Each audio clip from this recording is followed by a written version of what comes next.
Alrighty, it's a new day and time to sort a new little pile of vintage ephemera from my huge box. Let's see what we've got today. We have some more of these little playing cards. Haven't seen this one before. Trumpeter, soldier, politician, up-to-date girl, I've seen her, and golf girl, haven't seen that one. Cute. Alright, what is this? Oh, I don't want to rip it. It's very interestingly folded. It's like, oh, there's something in it.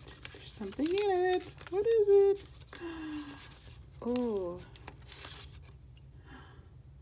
it's a Kentucky dog tag from 1939. Oh my gosh, that makes me so excited. Okay.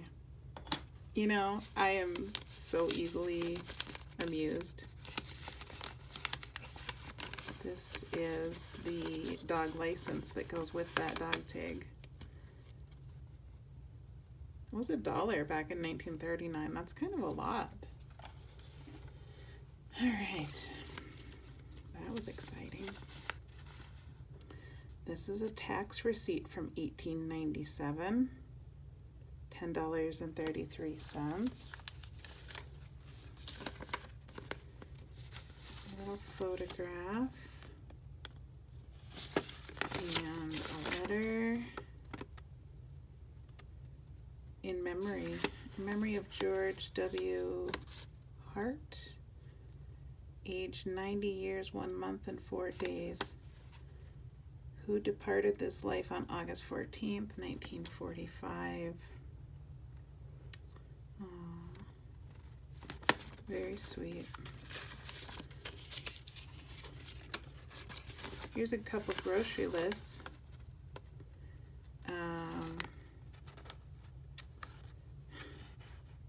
Sausage, 2 pounds hot. Eggs, 2 dozen of a large. Bread, 1 loaf. Corn on the cob, green onion. Grapefruits, pink. And joy for dishes. I mean, you know, bless whoever saved these things because I adore them. This is a pupil's record book of music lessons from 1952. I'll probably put this in my Etsy shop at some point because it's really cool. And I think it's something,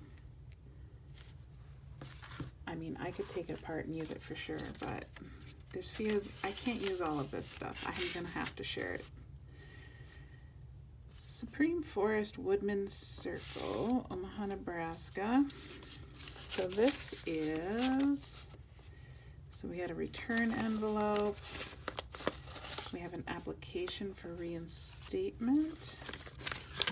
And that was never filled out, by the way. So this is from 1924. Very sorry to note that you have not as yet been reported to this office as having reinstated your insurance. Cannot help but feel that it is not your intention to lapse your insurance, and I'm writing you again to remind you that in order to reinstate by just filling out the application for reinstatement like the enclosed, you must do so prior to September 1st, 1924, yada, yada, yada. To sow seed for a crop is only the start of the process. There must follow a period of skilled care, of intensive cultivation, of scientific nursing, if the reaping is to be worth the effort. In direct ratio to the attention given the grown crop is the harvest good, bad, or indifferent. In most things one starts in life, there is the same element. We can profit by the example of the farmer. Wow, that's fascinating. I mean, it just goes on and on. Can you imagine if our insurance companies took that much care today? I don't know about you, but if I don't pay my insurance, they just cancel it. They really don't care. That's interesting. Things were different back in 1924. We knew that. All right, this is another one from 1924.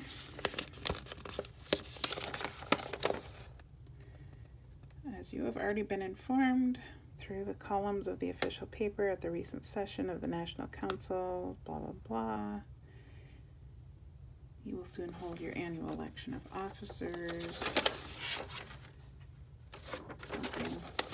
Something political. Very cool. This is, don't know. So the postcard. Dear sir, your note for $43.40 in interest becomes due on the first day of December is now at the bank for collection. It is particularly desirable that you pay it promptly when due. All right. 1894. Wow. All right. This is a cute little tag. I mean, we make these now. Like this is, we make them to look old, but this is actually old. Cute.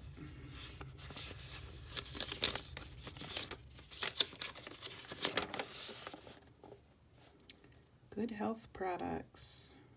Payment of account. Your account appears to be $2. So pay it.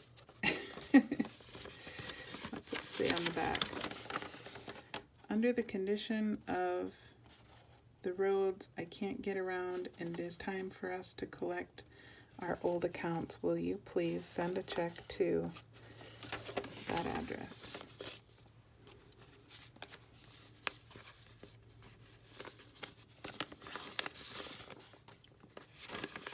Oh, this is so faded. 1913. Dear daughter and family, I will write you a few lines.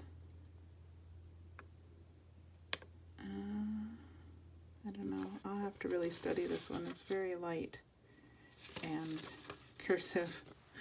I mean, I grew up writing cursive, but does anybody else have a hard time reading the old letters? I have to really concentrate on it. It doesn't come naturally to me. 1924 again on this one. And this is the Paducah Evening Sun, Paducah, Kentucky. Oh.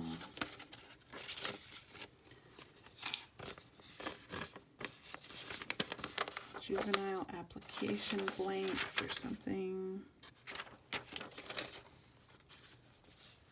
You guys bored yet? I could just do this all day.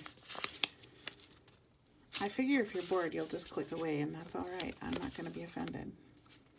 The Wilson Chemical Company. Look at their old letterheads. They're just so cool. Upon checking over our records, we find that your account for our products and art subjects sent to you some time ago is now past due. We very much dislike to refer to this matter since you have been a faithful agent. This is no doubt an innocent oversight on your part, and we believe since we have brought the matter to your attention, you will remit the amount due at once. Seems to be a theme here. This is just a blank envelope.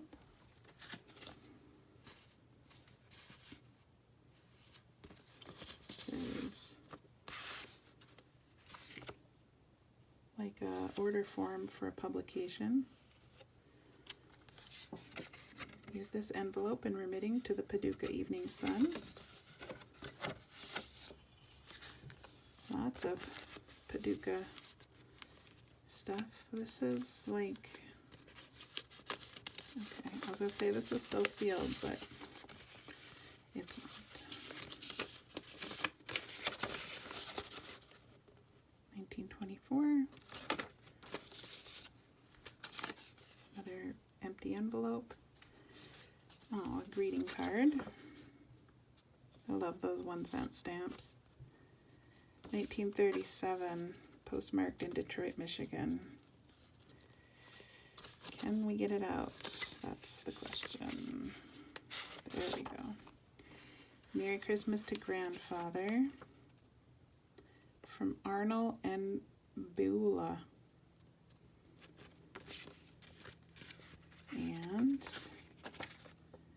Also one from Albert Price.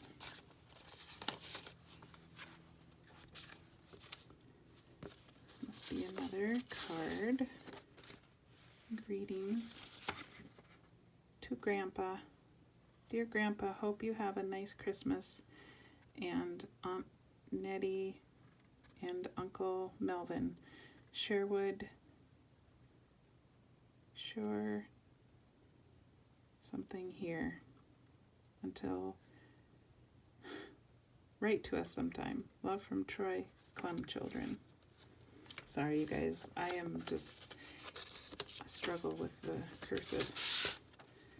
The old cursive, I guess, is the thing. Oh, here we go. It's another Christmas card. Cute. December 20th, 1937. I'm betting it's another Christmas greeting. It is. Very sweet. Day and Night Studio. Thank you for your order for Kodak Pictures.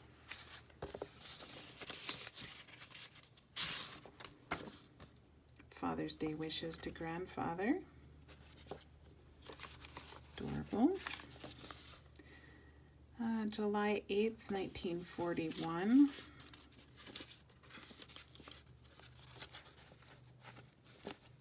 Okay, I don't know how to get into this one. Some of these envelopes seem to have resealed themselves over the years.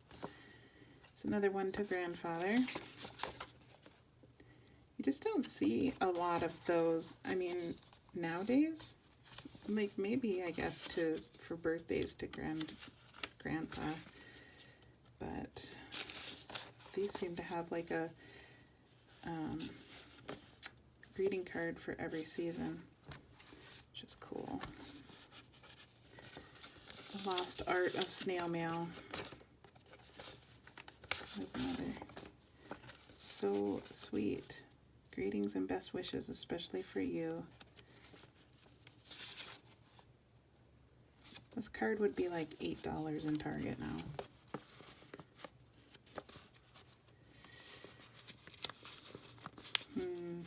It's another one that sealed itself.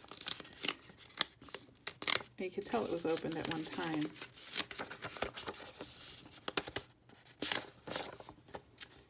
Birthday greetings to you in the 90s. If everyone could only stay as young in heart as you, just growing finer year by year, and dearer as you do, and gave the others half the joy and happiness you give, this world would be a finer place and a better place to live. That's so sweet.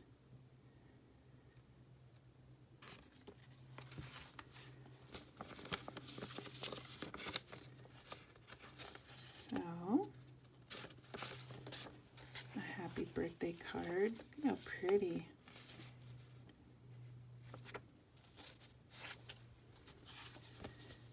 $19.45. This one was 2 cents to mail. Whew, pricey. Best wishes for grandfather. Again. Grandfather got a lot of cards. And somebody saved them all. Bless their heart.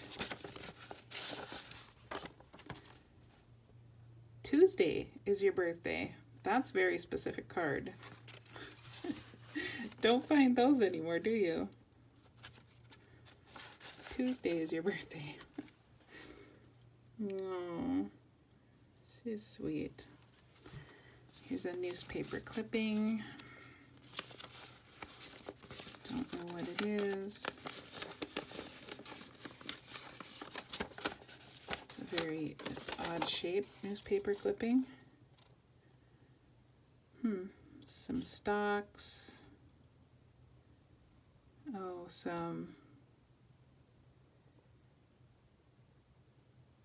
cow pony, gentle rides well, $25. Bay mare, 5 years, well broke to wagon and anything on a farm, $65. Wow. Back in the day. syrup and molasses. 100 number 5 cans, pure cane syrup, $4.50 per case of 6. Interesting. We've got a picture.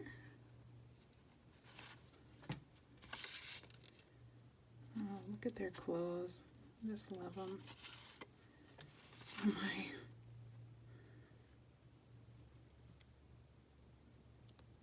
That's quite the beard.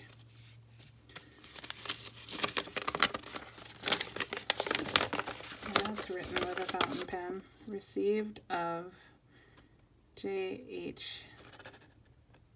Parrots, $206.35, being payment in full of a promissory note which J.F. Parrots made and executed to me on January 1st, 1896 for the sum of $200, and a mortgage was given to secure the payment of said note, yada yada yada. So it's a receipt. That's amazing. From 1896. Love it. All right, well, that's today's handful. Thanks for watching, and I'll see you tomorrow.